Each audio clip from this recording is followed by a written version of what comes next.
Okay, how's everybody out there doing? This is Pete. We got Minnie, the body shop girl. What's up? Let's see what's going on. Put your mask up. How's that respirator working? Welder respirator right there. Let me tell you something. If you're going to be doing a lot of welding, that's the welding you want to do, is you have to use a respirator. Okay, go ahead. I'm going to explain to everybody what you're doing here. All right, we're over here. This is Friday Night Live, and what we're doing, we are welding. How can everybody hear me out there? We got any thumbs up on the audio? Is the audio good? Nobody's leaving a comment. Nobody's doing nothing. Okay, what's up, buddy? How you doing? Hey, Pete, Australia. All right. How you doing out there, guy? What we got here is we got Minnie, the body shop girl, helping my friend Pete, working just as hard as my friend Pete. She's welding now. What we got, we're making awnings.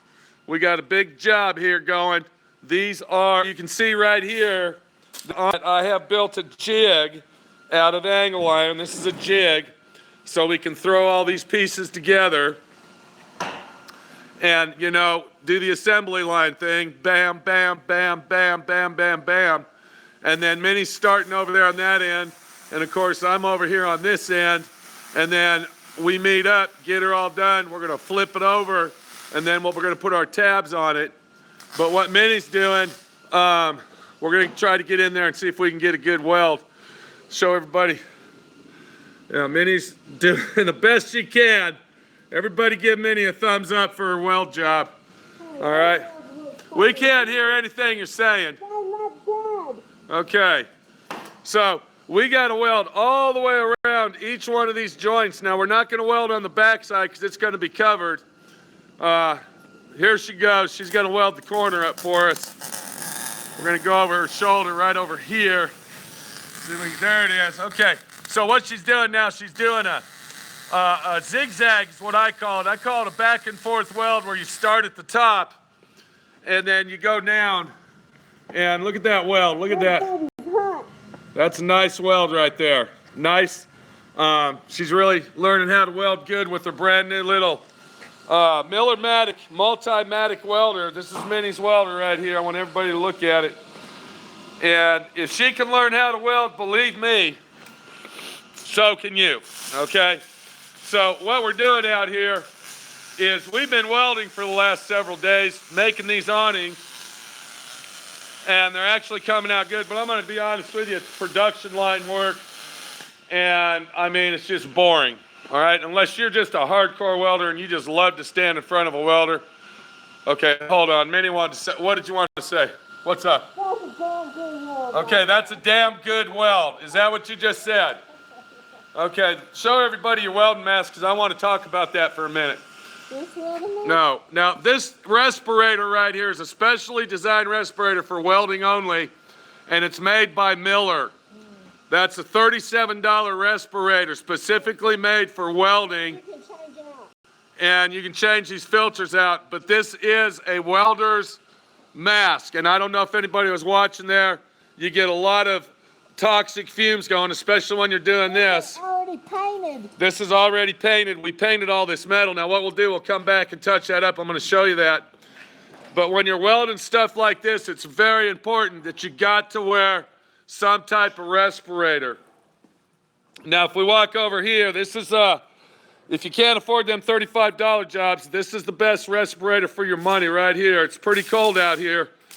It's about 40 degrees right now. It's getting colder, Rob. This is what you want to use. This is not a paint respirator. It's a dust respirator, but it is very good for welding. So I couldn't afford two of those masks, so I let Minnie have the high-tech one, and of course my friend Pete's using this one. But very important. Look at the smoke coming off of that right there. And it's very important that you use that respirator when you're welding stuff, especially when you're doing massive welding like we're doing right now. You don't want to breathe them fumes. What's up? Especially because I hold my mouth open. Yeah, all right. A lot of time when you're welding with your mouth hanging open and all that stuff's going in your lungs. What we got here, I got a cutting table that I made. And here's another tech tip if you're doing a lot of chopping and using your table, is I went ahead and designed this chop table jig, you might call it. And I got a video set of how I made it and what it's used for, but we'll go over it. The awnings, okay, this guy asked what are the awnings for. They're for an apartment complex down in San Antonio. We need to make all the awnings for the apartment complex entrances. Now, all the ones you're looking at over here, these are 8 feet long. A lot of welding going on, a lot of welding. And then what we were talking about is this is a chop saw table. And what you do here is you're gonna take your stock and you set it in there. If you gotta make multiple cuts of the same size, what you're gonna do is you're gonna make a little jig like this. You can see how I got it clamped down. And then as we walk down, you can see all the measurements that I've been using. Here's 9 feet right here, 8 feet, 6 feet 11, 6 feet 10 and a half. You see what I'm saying? So we have to make 20 of these ones. Then we got to come back and make like 20 of these ones. So having this chop saw table to do the measuring for you really works out good. And a lot of people think that the metal blade is better than the carbide.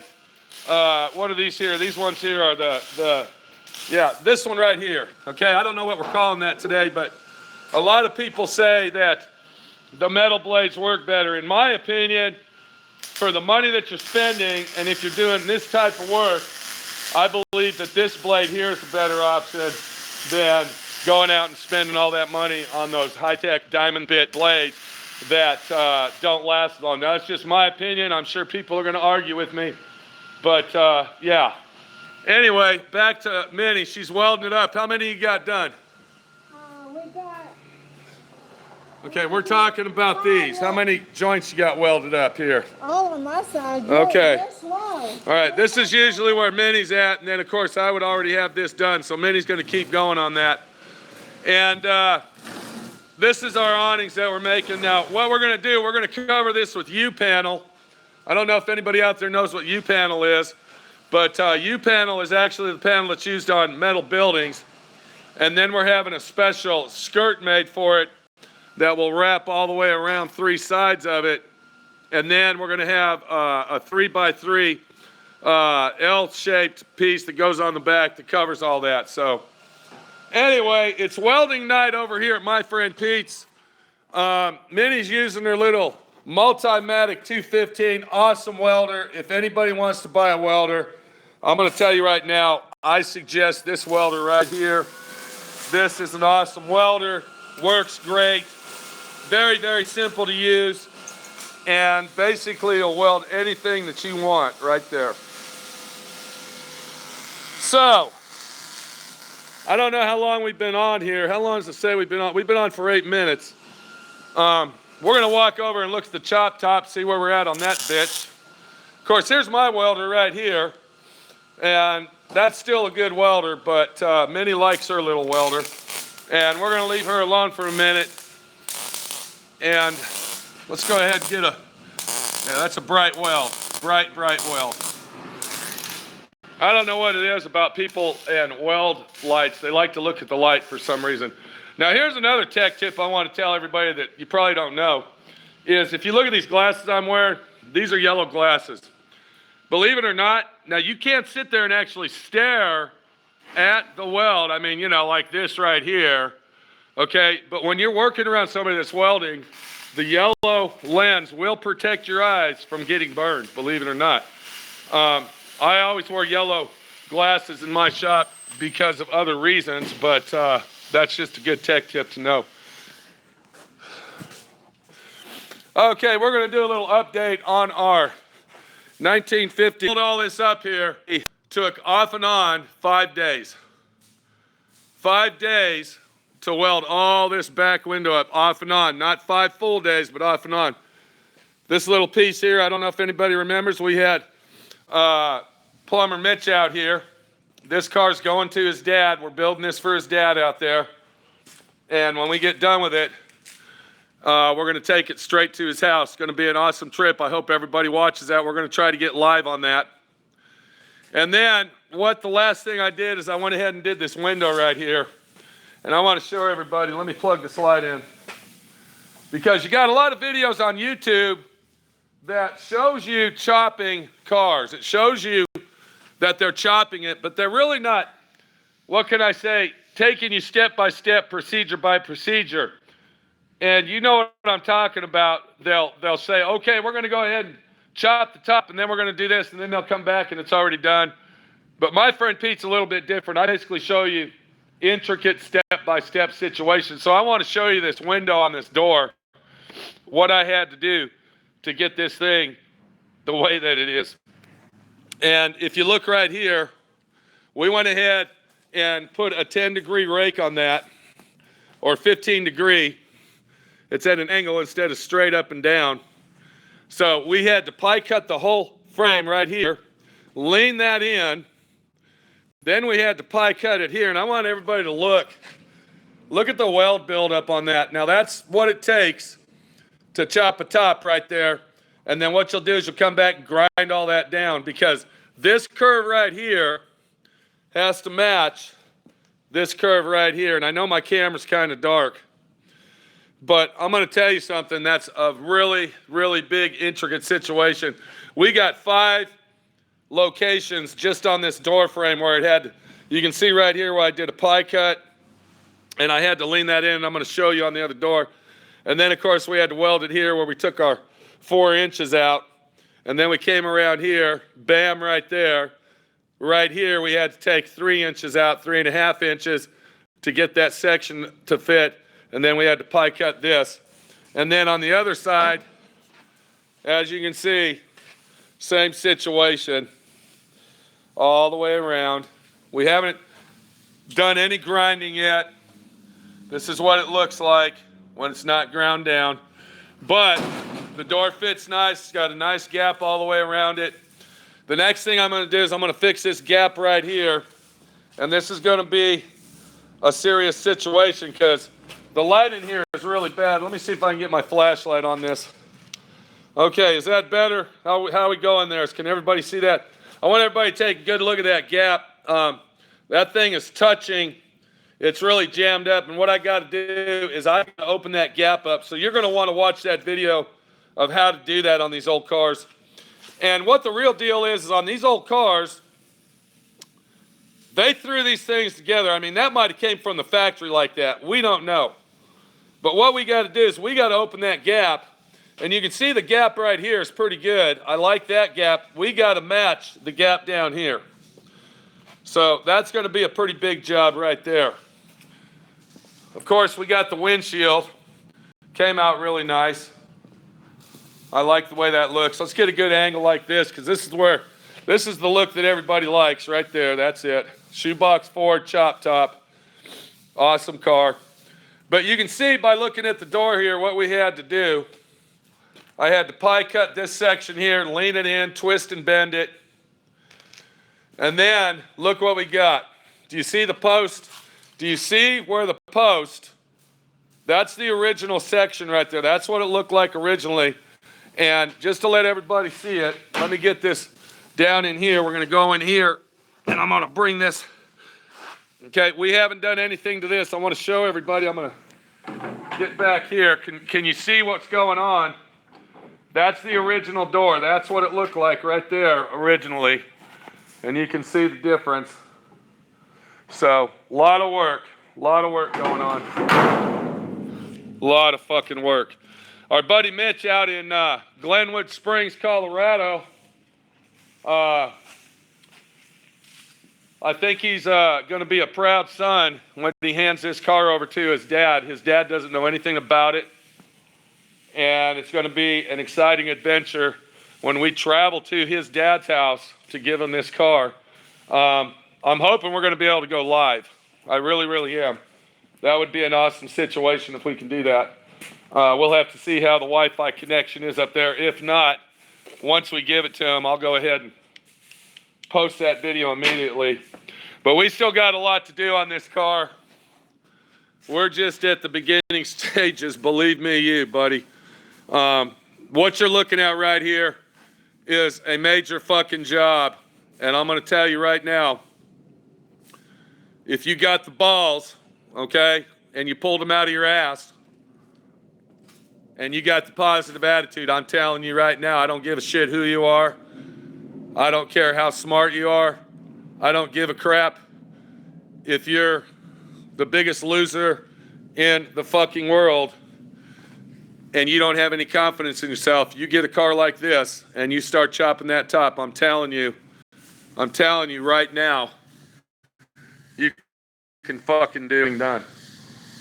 And one more thing about this job here is when you take a job on like this, and I'm talking to everybody out there that wants to be a paint and body shop owner or whatever, you better make sure that you're going to be able to start that job from start to finish, because this is the type of job make you or fuck off break you, and that's the honest truth.